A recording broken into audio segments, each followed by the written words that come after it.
Good morning friends. आज हम study करेंगे chapter 2 of class 11th accounts.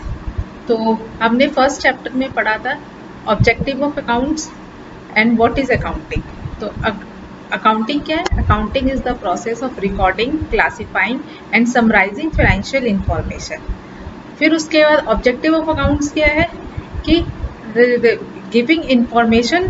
Giving the financial information to its internal and external users.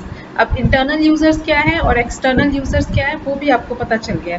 Internal users are the owners, managers of the company, और external users are banks, supplier of goods, creditors, etc. तो अब ये कि information objective of account है कि आपको information internal and external users को देना है। अब इंटरनल एंड एक्सटर्नल यूजर्स को देने के लिए ये आपकी इंफॉर्मेशन क्या होनी चाहिए? Reliable and comparable. Those information should be reliable and comparable. Comparable means कि आपकी जो इंफॉर्मेशन है वो दूसरी इंडस्ट्री के साथ आप कंपेयर कर सके, एंड आप अपनी ही इंडस्ट्री के साथ लास्ट ईयर के इंफॉर्मेशन करंट ईयर के साथ कंपेयर कर सकते हैं, और प्रीवियस पीरियड के साथ कंपेयर कर सकते हैं। तो इस क्लास में आप बेसिक अकाउंटिंग टर्म्स पढ़ेंगे जो आपको uniformity of accounts, consistency of accounts को मेंटेन करने में हेल्प करेंगे। सबसे फर्स्ट प्रिंसिपल क्या है? Generally accepted accounting principle. Generally accepted accounting principles क्या है?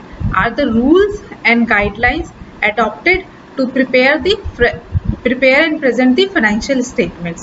इसमें आपको ये रूल्स एंड गाइडलाइंस बताएंगे so that you can maintain the uniformity of the accounting principles, accounting statements। तो अब इसमें कि for example you can say कि आपको सारे अकाउंटिंग ट्रांजेक्शन्स को कॉस्ट पे रिकॉर्ड करना है।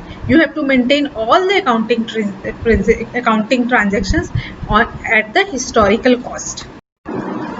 अब दूसरा अकाउंटिंग कॉन्सेप्ट क्या है? Business entity concept. What is business entity concept? In business entity concept, owners and business are treated as to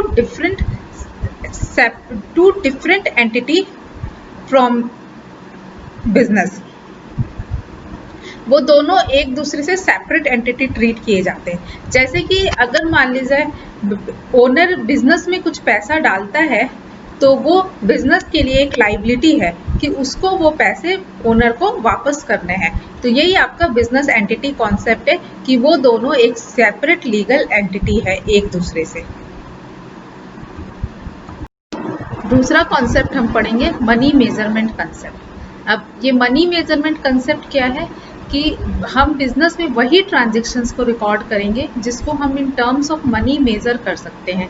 जैसे कि अगर आप मान लिया कोई चीज़ परचेज कर रहे हैं, purchase of goods, sale of services, इन सबको ही हम बिजनेस में रिकॉर्ड करेंगे। So the money measurement concept is that the happenings and transactions which can be expressed in terms of money will only be recorded in the books of accounts।